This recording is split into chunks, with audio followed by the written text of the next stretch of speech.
έχει καλό καιρό, βλέπω περίπου 10 νησιά από τις Κυκλάδες.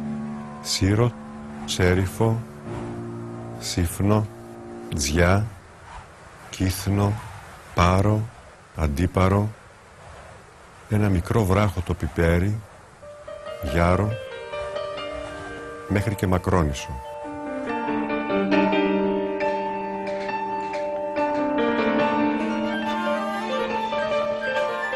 Πριν από κανένα 2 χρόνια μάζεψα μερικές φωτογραφίες για να έχω τις μνήμες πιο έντονες. Εδώ που βρίσκομαι στην Τίνο είναι κάτι που παίζει πολύ έντονα στην καθημερινότητά μου. Έρχονται πολύ συχνά και με επισκέπτονται μνήμες του παρελθόντος πολύ ζωντανές. Οι φωτογραφίες έχουν και αυτές τη σημασία τους. Εδώ βλέπω το Ρέθυμνο, το βενετσιάνικο λιμάνι και ένα από τα πολύ αγαπημένα μου σημεία για βόλτα, μωρό, με 3 χρονών. Η μητέρα μου σε πολύ νεαρή ηλικία. Εδώ με το θείο μου, τον αδερφό του πατέρα μου, το Στέλιο, ο οποίος είχε λεωφορείο. Ο πατέρας μου με εμάς τα 3 του παιδιά, την αδερφή μου την Όλγα, τον αδερφό μου τον Νίκο. Έξω από το Ρέθυμνο στο κουμπέ πηγαίναμε για μπάνιο. Εδώ με τον καθηγητή μου τον Κωστή τον Αποστολάκη στη χοροδία. Αυτός και η γυναίκα του μου μάθανε μουσική στα πρώτα μου βήματα. Εδώ ο θείος της γιαγιάς μου, Μικρασιάτης, μια πολύ σπουδαία προσωπικότητα. Μου λέει ο Νίκος ο Μαμαγκάκης ότι δεν υπήρχε μεγαλύτερος μπάσος. Έψανε στην εκκλησία γιατί το σπίτι ήταν δίπλα και μου λέει ότι έτριζαν πραγματικά τα τζάμια από την ένταση της φωνής του. Η γιαγιά μου μικρασιατικής καταγωγής. Αυτή είναι πολύ ωραία φωτογραφία με τη βάρκα, με τον πατέρα μου και διάφορους οικογενειακούς φίλους. Εγώ είμαι εδώ μπροστά. Η αδερφή μου σε μικρή ηλικία με το τριαντάφυλλο στο χέρι. Εδώ στο εξοχικό μας, μέσα στα μπέλια, βγάζαμε τα σταφύλια μας, κρασιά, παίζαμε θέατρο, περνάγαμε πραγματικά υπέροχα. Εδώ όλη η οικογένεια μαζί. Εδώ με συμμαθητές μου στο δημοτικό και μια μπάλα. Δεν μου άρεσε ποτέ το ποδόσφαιρο, ούτε ο αθλητισμός, ούτε και τώρα μου αρέσουν. Εδώ με τον πατέρα μου, σε ένα ποδήλατο που μου είχε υποσχεθεί ότι αν έμπαινα στο γυμνάσιο θα μου το έπαιρνε. Ποτέ δεν μου το αγόρασε. Και εδώ η μητέρα μου που προσποιείται ότι παίζει λαούτο. Μου θυμίζει αυτή η φωτογραφία τα πανηγύρια, τα υπέροχα πανηγύρια που πηγαίναμε με τους γονείς μου. Όλα τα παιδιά τρέχαμε, κουραζόμαστε και μετά ξεθεωμένα εκεί γύρω στις 11, 11.30, 12 η ώρα, όπου βρίσκαμε, ξαπλώναμε, κοιμόμαστε.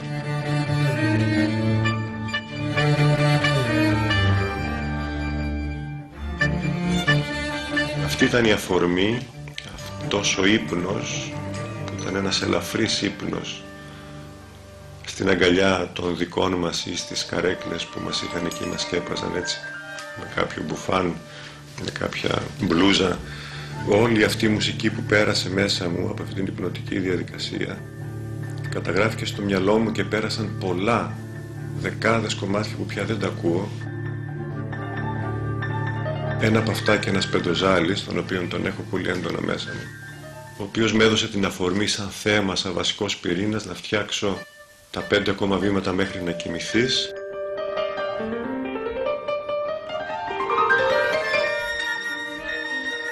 Ένας πεντοζάλης, εξωστρεφής, έντονος χορός, πολύ ευχάριστος και πολύ ζωντανός. Και το συνέδεσα με έναν αλούρισμα που επίσης θυμάμαι από τη γιαγιά μου. Θυμίζει επίσης την καταγωγή μου. Τα τελευταία χρόνια έχει παίξει τεράστιο ρόλο στη μουσική μου ταυτότητα. Όλη η παράδοση, όχι μόνο η κριτική.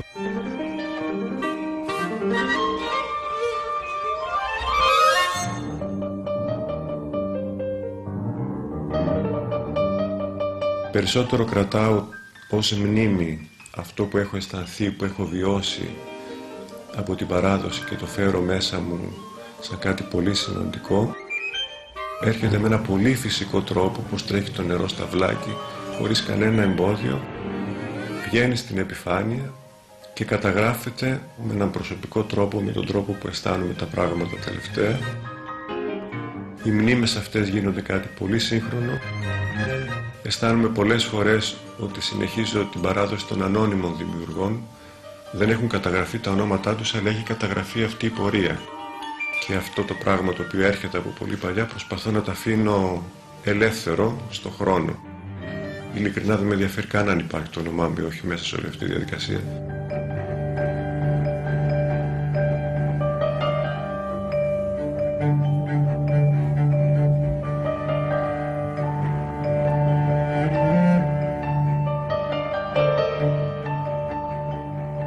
Πριν από αρκετά χρόνια μου δώσανε το βραβείο Νίκος Καζαντζάκης και από τότε σκεφτόμουν ότι θα ήθελα να κάνω κάτι που να έχει σχέση με το έργο του. Μου δόθηκε η αφορμή πριν από μερικά χρόνια από την Κρατική Ορχήστρα Θεσσαλονίκης και τον Μύρονα Μιχαηλίδη και προτίμησα να ασχοληθώ με αυτό που περισσότερο ήταν το έργο του και λιγότερο τη φολκλωρική τουριστική διάθεση που έχει τα τελευταία χρόνια.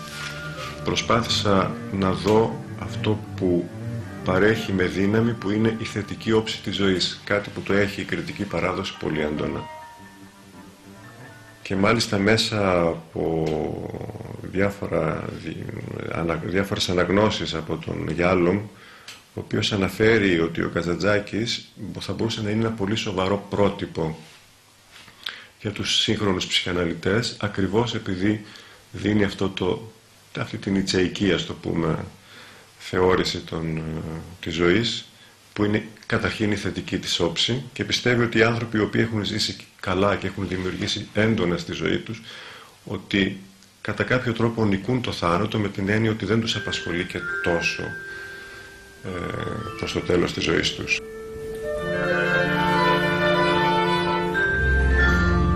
Πήρα κοντιλιές, κριτικές κοντιλιές, και προσπάθησα να τις ξανασυνθέσω μέσα από το δικό μου πρίσμα, και μάλιστα συμφωνική ορχήστρα.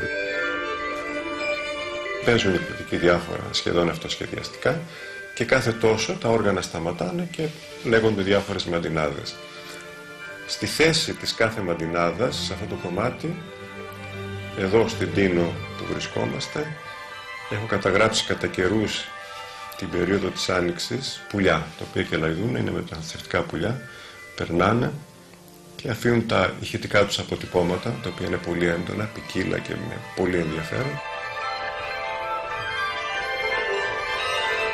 Τα κατέγραψα λοιπόν σε παρτιτούρα και έβαλα στην θέση της ανθρώπινης φωνής τα κελαϊδίσματα των πουλιών.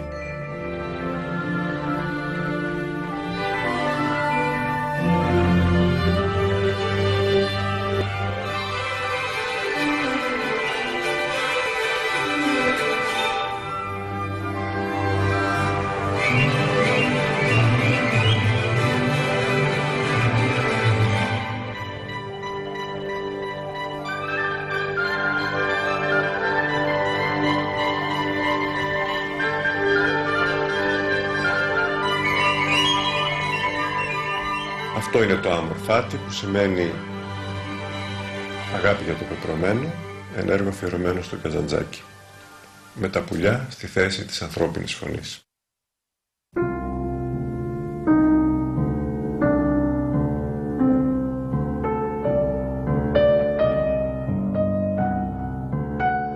Το 1984 είμαι περίπου 25 χρονών και ο Γιάννης Παπαϊωάννου, μουσικολόγος, ένας άνθρωπος που με έχει βοηθήσει πάρα πολύ, με παρακινεί να στείλω μουσική μου στην Ορχήστρα Νέων της Ευρωπαϊκής Ένωσης. Ο Ligeti, ένας πολύ μεγάλος συνθέτης του 20ου αιώνα, θα επέλεγε κάποιους συνθέτες από τις χώρες της Ευρωπαϊκής Ένωσης για να έγραφαν ένα κομμάτι και να έκανε μια περιοδεία μαζί τους και μαζί με την ορχήστρα. Στείλαμε λοιπόν μουσική μου, τα έργα μου τα επέλεξε, μου έδωσαν μια ανάθεση και έγραψα τα Σύμμολπα 2 για το συγκεκριμένο σκοπό. Έγιναν αρκετές συναυλίες στην κεντρική Ευρώπη, Ιταλία, Λουξεμβούργο κτλ.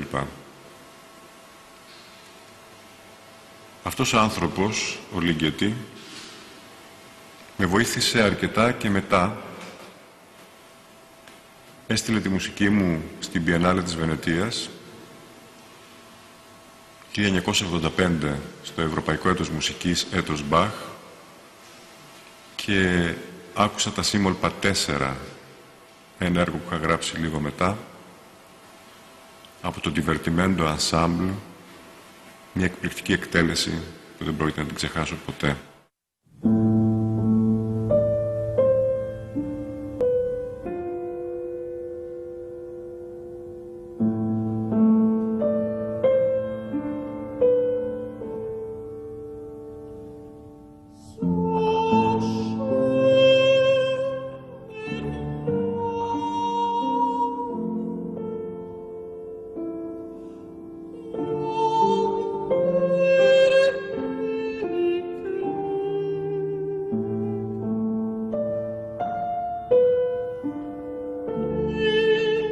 Στο τέλος της δεκαετίας του 1980 συμβαίνουν τρία πολύ σημαντικά πράγματα για μένα.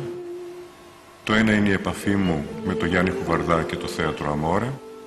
Το άλλο είναι η επαφή και η συνεργασία με τον Δημήτρη Παπαϊωάννου και την ομάδα Εδάφους. Και το τρίτο, η συνεργασία με τον κοντρατενόρο Άρη Χριστοφέλη. Στην περίοδο της συνεργασίας με τον Γιάννη Χουβαρδά πιστεύω ότι δύο είναι τα πιο σημαντικά έργα. Η Έντα Γκάμπλερ και οι τρεις αδελφές.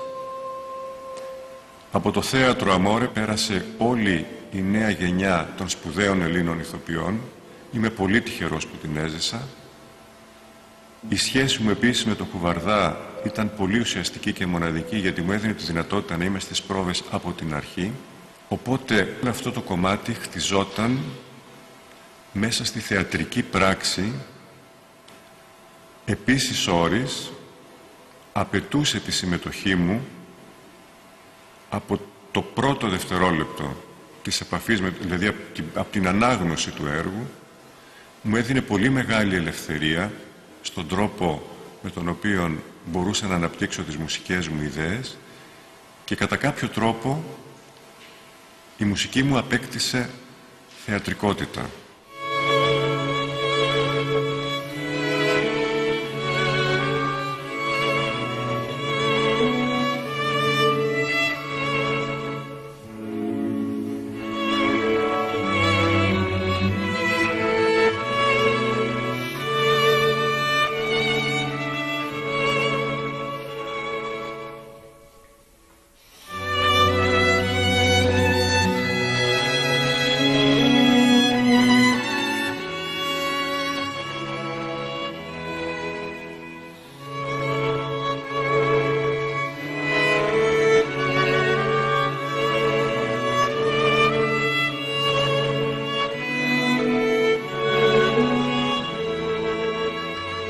Παπαϊωάννου κάναμε πολλά έργα μαζί.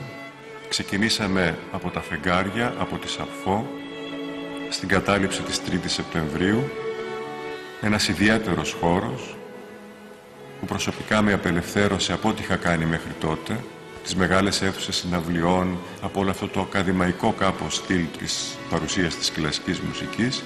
Ένας φίλος μου έλεγε εκείνη την περίοδο, μου λέει, είσαι πολύ τυχερός γιατί τη μουσική σου την πατάνε τόσο σπουδαίοι χορευτές, τόσο σπουδαία σώματα, μπορείς να τη δεις να ανθίζει μέσα από πολλές διαφορετικές πλευρές. Και έτσι όντως ήταν, διότι όλη αυτή η επαφή έδωσε στην τέχνη που μέχρι τότε ακολουθούσα και ένα πολύ διαφορετικό προφίλ. Το προφίλ που δεν αγνοούσε την επαφή με τον άνθρωπο, με τον ακροατή και με τον θεατή. Μέχρι τότε στη ζωή μου δεν το είχα καθόλου εκλάβει σαν κάτι σημαντικό, δεν έμπαινε ποτέ μέσα στη ζωή μου, δεν γινόταν ποτέ συνταξιδιώτης μου ο ακροατής. Εκείνη την περίοδο και από τον Δημήτρη έμαθα ότι όλο αυτό το κομμάτι πρέπει κάπου να κουμπάει.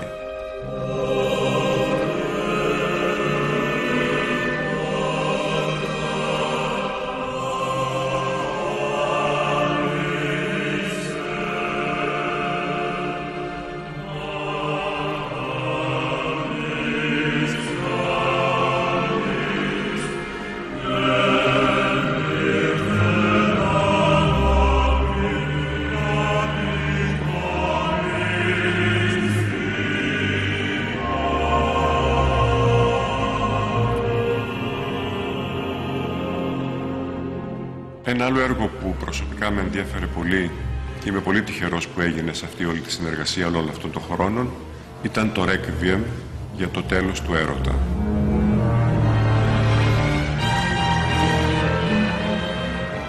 Αυτό ήταν στην παράσταση ενός λεπτού σιγή που είχαμε αφιερώσει τότε σε όλους τους φίλους και σε όλους τους ανθρώπους που πέθαναν από αυτή την καταραμένη αρρώστια του AIDS. Μας δόθηκε η δυνατότητα να ξαναδούμε τον ερωτισμό με ένα διαφορετικό τρόπο. Ήταν πολύ έντονες αυτές τις στιγμές, γιατί χανόταν άνθρωποι πολύ αγαπητοί, άνθρωποι πολύ κοντινοί. Είχε φτάσει η αρρώστια να κουμπάει το πολύ στενό περιβάλλον μας. Δεν μπορούσε κανείς να μείνει αμέτωχος σε αυτό το τερατώδες πράγμα που εμφανίστηκε ξαφνικά στη ζωή μας. Και από αυτό βγήκε το Requiem, ένα έργο που το έγραψα μέσα σε λιγότερο από μία εβδομάδα. Ένα έργο που βγήκε εντελώς αυθόρμητα. Το συναίσθημα είναι πάρα πολύ πηγαίο. Νομίζω ότι είναι από τα έργα που αγγίζουν περισσότερο το συναισθηματικό κομμάτι και λιγότερο το μουσικό. Και για μένα αυτό έχει τη σημασία του και για το λόγο που έγινε και τη στιγμή που έγινε. Η επαφή με το χορό και το θέατρο με βοηθούν στο να απλοποιήσω τη γλώσσα μου. Κάτι που συμβαίνει εκείνη περίπου την περίοδο και έκτοτε ακολουθώ αυτό το δρόμο, έναν δρόμο που με βοήθησε να ξαναδώ την τονικότητα με μια άλλη ματιά, να ανακαλύψω κατά κάποιο τρόπο τη δική μου τονικότητα. Η γλώσσα έγινε πολύ πιο προσιτή, πιο απλή, πιο καθαρή. Τα καταπιεσμένα λυρικά στοιχεία τα οποία υπήρχαν μέχρι τότε στη μουσική μου βρήκαν την ευκαιρία να αναδυθούν. Το ίδιο και όλο το συναισθηματικό της κομμάτι και με αυτό πορεύουμε μέχρι τώρα.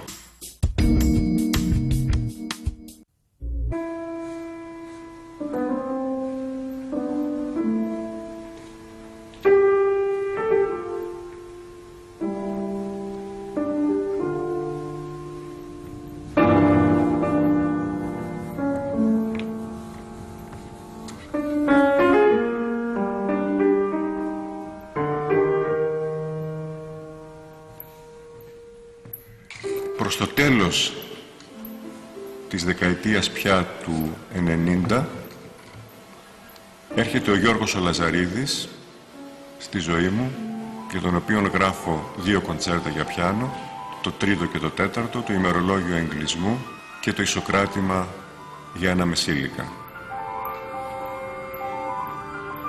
Το καλοκαίρι του 1990 βρίσκεται ένα ημερολόγιο στα σκουπίδια, πεταμένο, προφανώς μετά από μετακόμιση, και αυτό το ημερολόγιο δημοσιεύεται στο φιλολογικό περιοδικό Πλανόδιο, νομίζω γύρω στο 1997. Ο άγνωστος συγγραφέας περιγράφει με μοναδικό τρόπο τη σύγχρονη Ελλάδα, σημειώνοντας τις προσωπικές του σκέψεις για τα χαρακτηριστικά ενός καινούριου τύπου νεοέλληνα, του Έλληνα που περιχαρακώνεται στο διαμέρισμά του.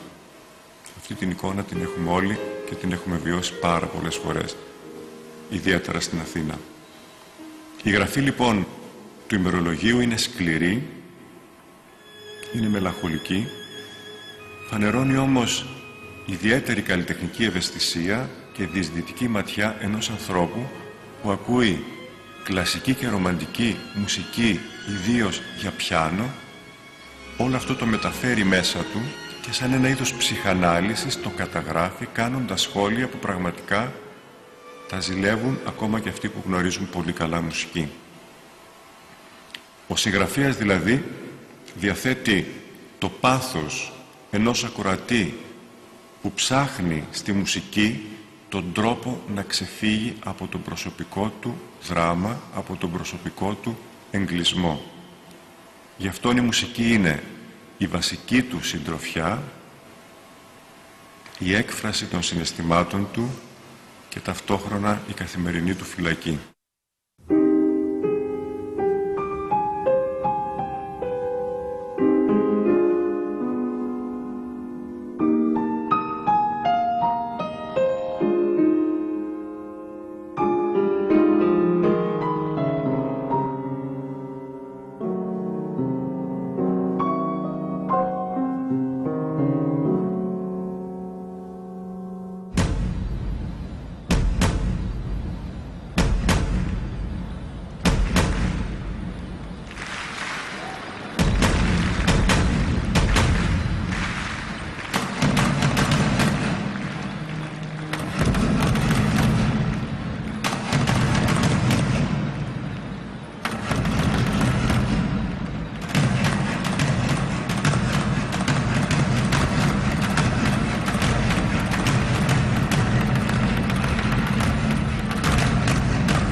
Θυμάμαι πολύ καθαρά ένα περίπατο που κάναμε με τον Δημήτρη Παπαϊωάννου στο Θησείο.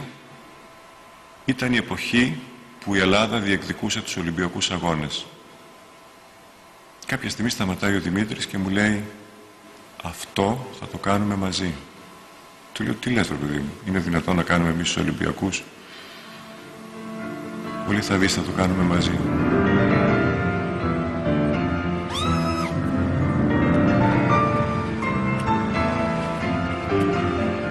Και όντως, μετά από μερικά χρόνια, βρεθήκαμε όλοι μαζί να αντιμετωπίσουμε το τέρας των Ολυμπιακών Αγώνων, την έναρξη και τη λήξη.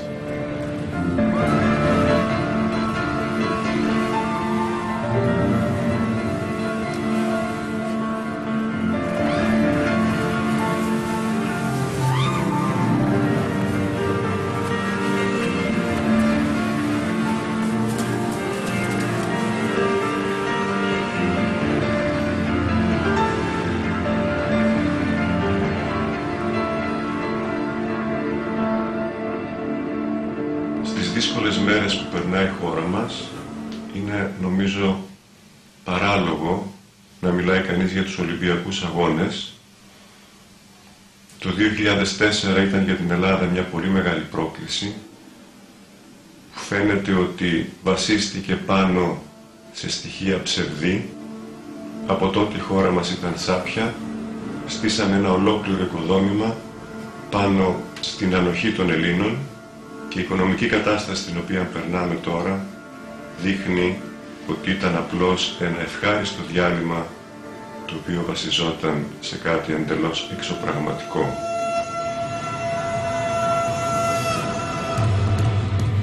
Παρ' όλα αυτά την εποχή εκείνη δεν ξέραμε όλη αυτή την δυσάρεστη κατάσταση. Δουλέψαμε σε ένα πολύ κλειστό κύκλωμα, φτιάξαμε απομονωμένοι έναν ολόκληρο κόσμο, ο οποίος θεωρήθηκε από πολλούς ότι ήταν πολύ επιτυχημένος.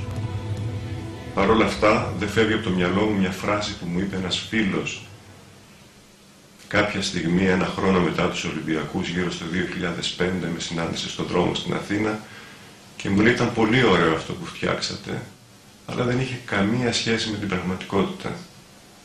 Η Ελλάδα δεν είναι αυτό που δείξατε».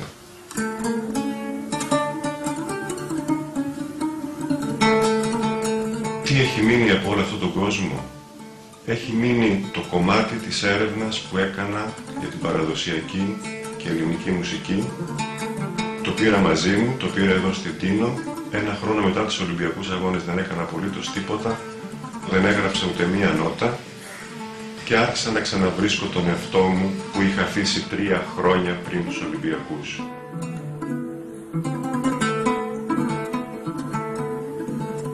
Αυτό ήταν και το τέλος της συνεργασίας με τον Δημήτρη. Έκλεισε ένας πολύ μεγάλος κύκλος. Ένας κύκλος που προσωπικά μου έδωσε χαρές, ερεθίσματα, μια εμπειρία ζωής που πραγματικά δεν πίστευα ότι θα τη ζήσω.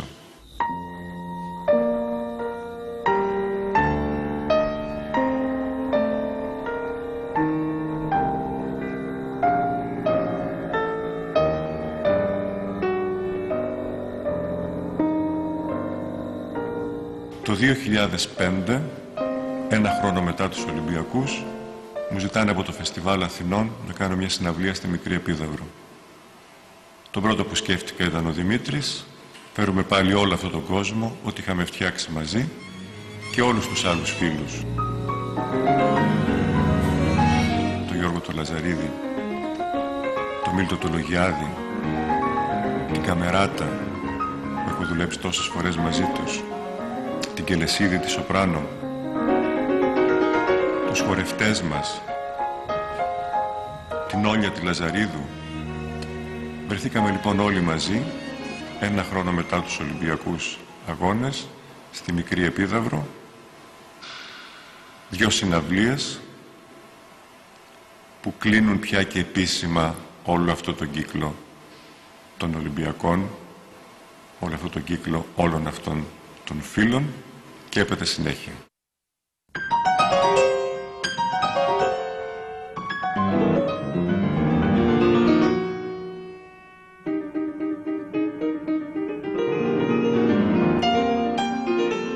Πρέπει να ομολογήσω ότι την Αθήνα δεν την αγάπησα ποτέ.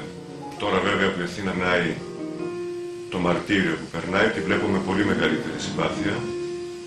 Μαζί λοιπόν με αυτά που έλεγα πριν για τους Ολυμπιακούς, που ήθελα να ξαναβρω, ήταν επιτακτικό να ξαναβρω τον εαυτό μου, φεύγω από την Αθήνα οριστικά και τώρα και 7 χρόνια ζω στην Τίνο. Μάλιστα πρέπει να ομολογήσω ότι έφυγα την ακριβώς επόμενη μέρα της λήξης των Ολυμπιακών Αγώνων. Δεν άντεχα ούτε ένα λεπτό παραπάνω στην Αθήνα.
Μέσα στον κύκλο με τις μελωδίες γραφομηχανής υπάρχει και ένα έργο για κουαρτέτο εμφόρδων, το Point of No Return, δηλαδή σημείο χωρίς επιστροφή, ένα έργο που έγραψα για το Κρόνος κουαρτέτο. Μου ζητάει ο David Harrington το πρώτο βιολί, αν ήξερα καταρχήν την Παπαγκίκα και αν θα μπορούσα να γράψω ένα έργο που να έχει κάποια κομμάτια που έχει τραγουδήσει. Την είχε ακούσει από μία ηχογράφηση που του είχε δώσει κάποιος Έλληνας γνωστός του, και περιγράφοντας όλη αυτή τη φωνή πραγματικά ανατρίχιασα, διότι καταλάβαινα ότι είχε αντιληφθεί πλήρως το μέγεθος αυτής της τραγουδίστριας. Γι' αυτό το έργο έχω πάρει 2 θέματα συγκεκριμένα, το «Μανάκι μου, μανάκι μου» και το «Σμυρνέικο Μινόρε».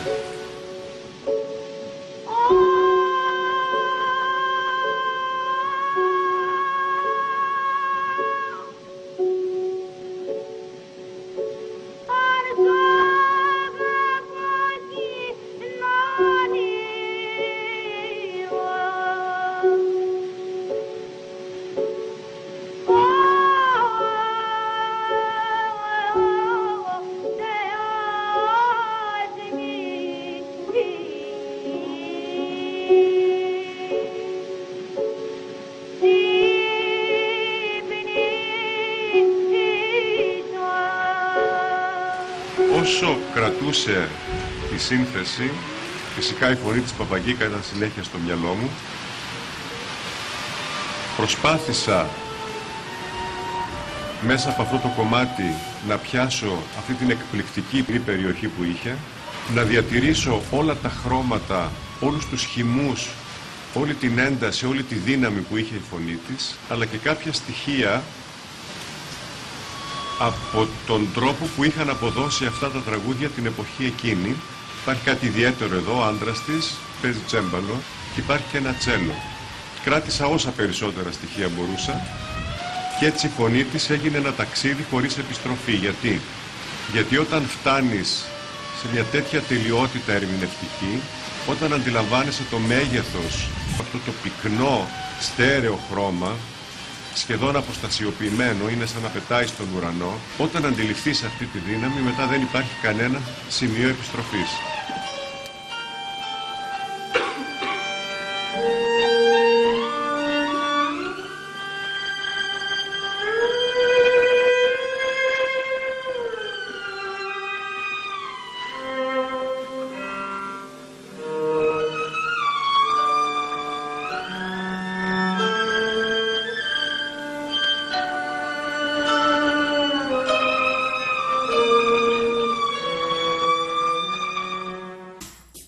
Λοιπόν, πολλά έργα. 19 με 20 έργα. Ο πρώτος κύκλος που ξεκίνησε από το 2005-2006 είναι οι μελωδίες γραφομηχανής. 15 περίπου έργα. Οι μελωδίες γραφομηχανής έχουν, και δεν τυχαίο που χρησιμοποιώ τον όρο γραφομηχανή, είναι γράμματα που γράφω σε ένα παλιό είδος, σε μια γραφομηχανή, που έχει ρυθμό, που έχει μελωδία, που έχει ποικιλία ήχων, που έχει πολλά νοήματα και πολλά συναισθήματα. Γράφω γράμματα προς διάφορους παραλήπτες, ανθρώπους, ζώα, φυτά, καταστάσεις, ο αέρας, το νερό, ο Γιάννης Ξενάκης, η Μαρίκα Παπαγκίκα, ένα λουλουδάκι το Μιμελισμόνι, μία λίμνη, μία ταινία του Κασαβέτη και διάφορα άλλα θέματα τα οποία με απασχολούν και τους στέλνω διάφορα μουσικά γράμματα, χωρίς λόγο. Γράμματα τα οποία έχουν τη δύναμη της επικοινωνίας και της επαφής.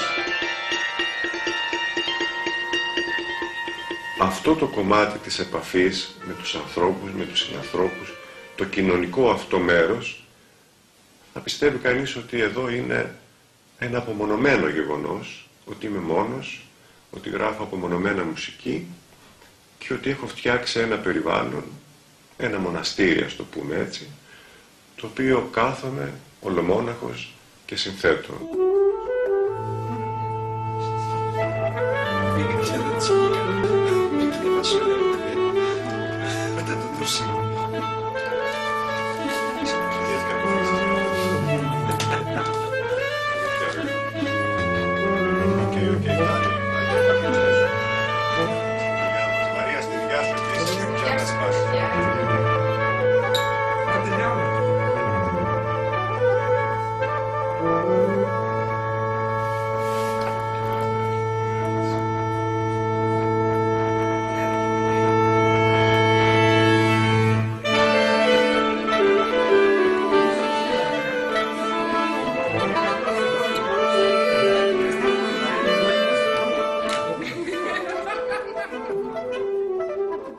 Υπάρχουν άνθρωποι οι οποίοι για τους ίδιους λόγους με μένα έχουν επιλέξει το αντίστοιχο περιβάλλον, οπότε έχουμε κοινά σημεία και μπορούμε να επικοινωνούμε πολύ καλύτερα μεταξύ μας.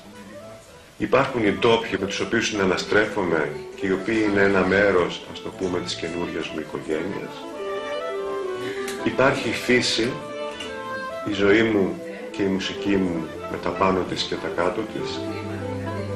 Η καθημερινότητά μου αντλεί από αυτόν τον κύκλο πραγμάτων που έρχονται και επαναλαμβάνονται κάθε μέρα με τον ίδιο τρόπο. Έχω κάποιες αιμονές, τις συνευρέσεις στον χώρο της Εκκλησίας κάθε Κυριακή, τους εσπερινούς, τις γιορτές, τα πανηγύρια, φίλοι στην χώρα, σε διάφορα άλλα χωριά. Συζητάμε για όλα αυτά τα θέματα που μας απασχολούν και μπορώ να πω ότι είναι και το περιβάλλον τέτοιο που μας δίνει τη δυνατότητα εμείς εδώ με αυτή την απομόνωση σε εισαγωγικά να προσευχόμαστε για σας την πόλη.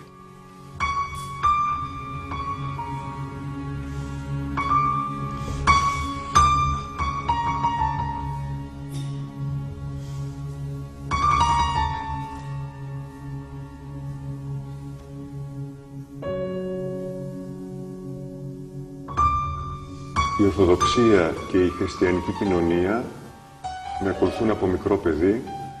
Έχω μεγαλώσει στην επαρχία, όπου τα πάντα την εποχή εκείνη, πιστεύω ακόμα και τώρα, γυρίζουν γύρω από την Εκκλησία. Ο πατέρας μου είναι συνταξιούχος καθηγητής θεολόγος και όλη μου η οικογένεια ήταν βαθιά συνδεδεμένη με το θρησκευτικό στοιχείο. Αυτό με ακολουθεί και εδώ, στο χωριό που ζω. Το παρακολουθώ, συμμετέχω. Είναι ένα πολύ σημαντικό κομμάτι της επαφής που έχω με αυτόν τον τόπο.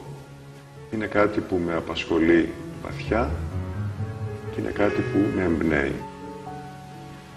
Ο τελευταίος κύκλος έργων, τα έργα που τώρα γράφω, είναι τα ισοκρατήματα και βασίζονται στο βυζαντινό ισοκράτημα, στο γνωστό ίσο, που είναι η βάση της βυζαντινής μουσικής, είναι η θεϊκή βάση που πάνω της ο άνθρωπος μπορεί να χτίσει όλη του την υπόσταση. Είναι μια πολύ στέρεη βάση που μου επιτρέπει να κινηθώ σε όλο το φάσμα της θρησκευτικότητας, της ανθρωπιάς, της γαλήνης, αλλά ακόμα και των αδυναμιών του ανθρώπου.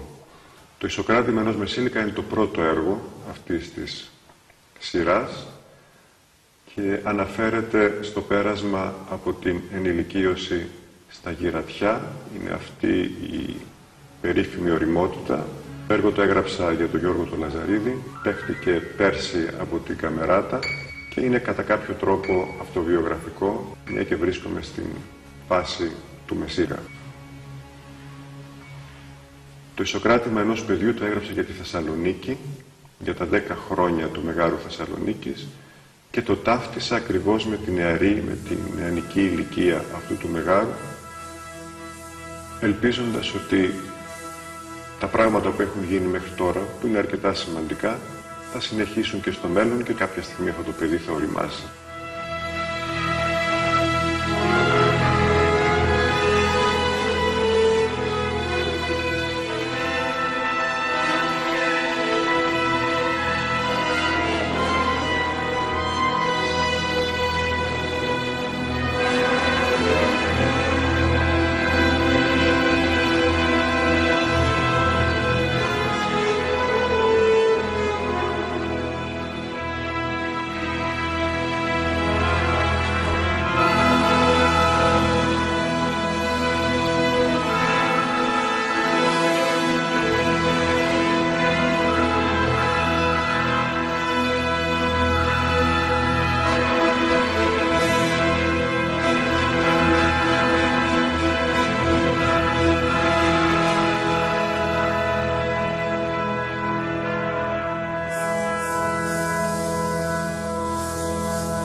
Το Ισοκράτημα ενός τρελού γέρου βασίζεται στο ομώνυμο λογοτεχνικό έργο του Τανιζάκη και αναφέρεται στην ιστορία ενός γέρου Ιάπωνα που ερωτεύεται παθιασμένα την ύφη του. Σε αυτό το έργο προσπάθησα να περάσω όλες τις ανθρώπινες αδυναμίες, ακόμα και τη διαστροφή, την ανθρώπινη διαστροφή, που μπορεί να φτάσει σε ακραίες καταστάσεις, φρικαλαίες για το ανθρώπινο είδος, που αν τις δεις την ανθρώπινη τους διάσταση, εξοικειώνεσαι με αυτό το πάθος και αποκτούν μια διάσταση τρυφερότητας, απενοχοποιείται το βαθύ αυτό αίσθημα και φτάνει σε καταστάσεις απλές, καθημερινές, καταστάσεις που βιώνουμε όλοι μας, ακόμα και όταν δεν θέλουμε να το παραδεχτούμε, καταστάσεις που μας βοηθούν να συμφιλιωθούμε με το ανθρώπινο είδος.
πολύ σημαντικό κομμάτι στη ζωή μου είναι η επαφή που έχω με Έλληνες μουσικούς, για τους οποίους συνθέτω αρκετά έργα. Έλληνες μουσικούς που μαζί τους, μέσα από τη φιλική σχέση που είχαμε και την εκτίμηση τη μουσική αλλά και την ανθρώπινη, φτιάχνεται ένας ολόκληρος κόσμος έργων για σόλι ή για περισσότερα όργανα, για μικρά ενσάμπλ κτλ.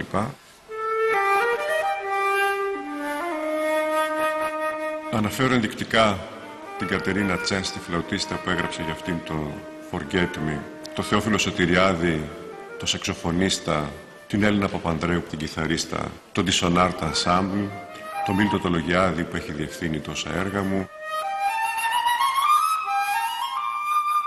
τον κιθαρίστα τον Γιώργο το Μουλουδάκη, τον κρουστό Δημήτρη Δεσίλα, την Αγγελίνα Ткачева που παίζει σαντούρι, τη Μάρθα τη Μαυροειδή που παίζει λαούτο, τον Γιώργο του Κωνσταντίνου που παίζει πιάνο, τον Στέφανο του Θωμόπουλο επίσης, τον Γιάννη του Σαμπροβαλάκη τον κλαρινετίστα, τη Λορέντα τη Ράμου την πιανίστα, τη Σοπράνο Μάτα Κατσούλη, τον Δημήτρη το Βασιλάκη, τον πιανίστα επίσης,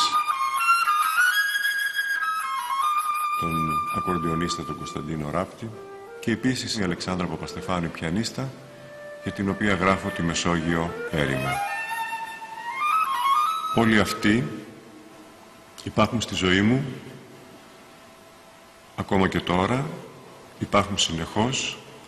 Το πρώτο πράγμα που σκέφτομαι είναι αυτοί οι άνθρωποι για τους οποίους μπορώ να γράψω και έχω την εντύπωση ότι μαζί πορευόμαστε στην Ελλάδα, στη μουσική ζωή της Ελλάδας, που είναι ένα πολύ δύσκολο κομμάτι, πολύ απαιτητικό, με πάρα πολλά εμπόδια, οπότε η καλή αυτή επαφή, η καλή σχέση, η ανθρώπινη και η φιλική που έχουμε μεταξύ μας δίνει τουλάχιστον την ψευδαίσθηση ότι λύνουμε κάποια από αυτά τα τεράστια προβλήματα που υπάρχουν στην επαγγελματική μας και όχι μόνο ζωή.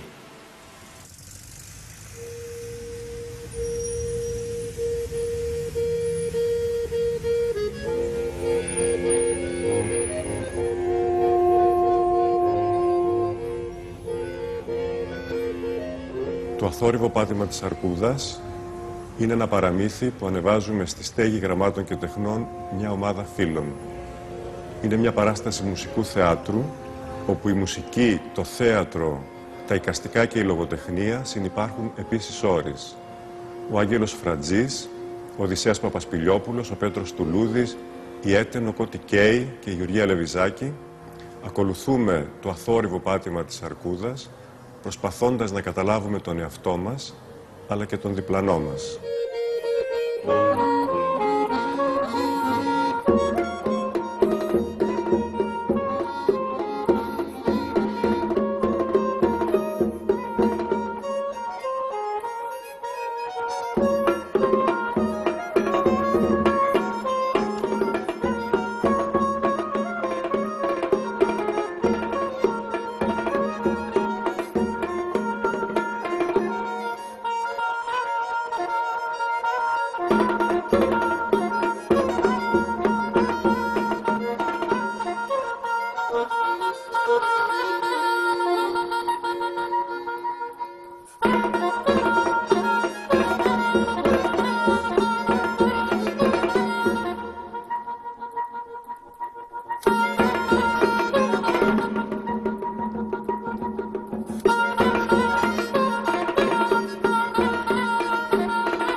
Άκου τώρα τι θέλω.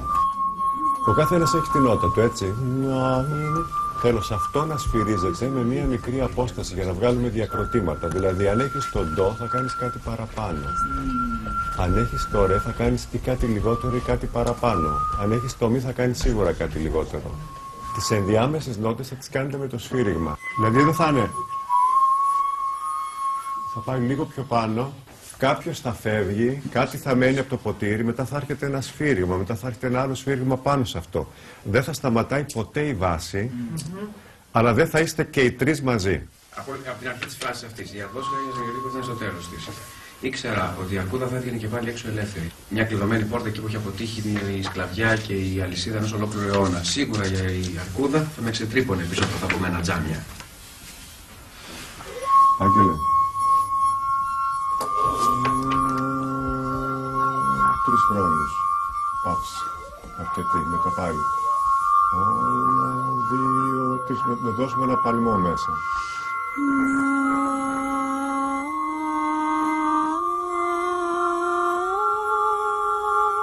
Επίσης αφήσει μεγαλύτερη παύση μεταξύ των δύο. Πιο πολύ. Ναι, αρκετή. Είναι πολύ ωραίο πάντως επίσης και μόνο του. Να τελειώσουν πρώτα τα ποτήρια και αυτά. Και να ξαναμείνει μόνη της. Να μείνει μόνη της η έτερη. Γιατί είναι πολύ ωραίο και μόνο του. Άρα μπορεί να πει τη δεύτερη φράση μόνη σου που αφήνει και ένα ερωτηματικό. Και να την αφήσεις στο πουθενά. Από την αρχή. Τα τζάμια στα παράθυρα ήταν θαμπά από τους ατμούς. Πέρασα ανάμεσα από ανθρώπους που έπιναν και τσούγκριζαν τα ποτήρια τους. Η ατμόσφαιρα ήταν σαν γιορτή που έφτανε στο τέλος της.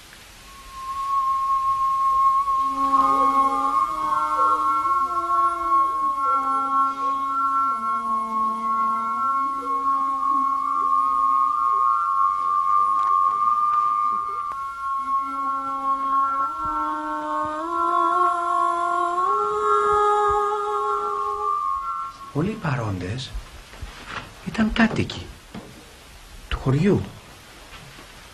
Με γνώριζαν, αν και με θεωρούσαν ξένο. Δεν διέκρινα σε κανέναν το παραμικρό ίχνος έκπληξης για το γεγονός ότι το χωριό τους, τόσο απόμακρο από τη θάλασσα, είχε μεταμορφωθεί σε νησί μέσα σε μία νύχτα.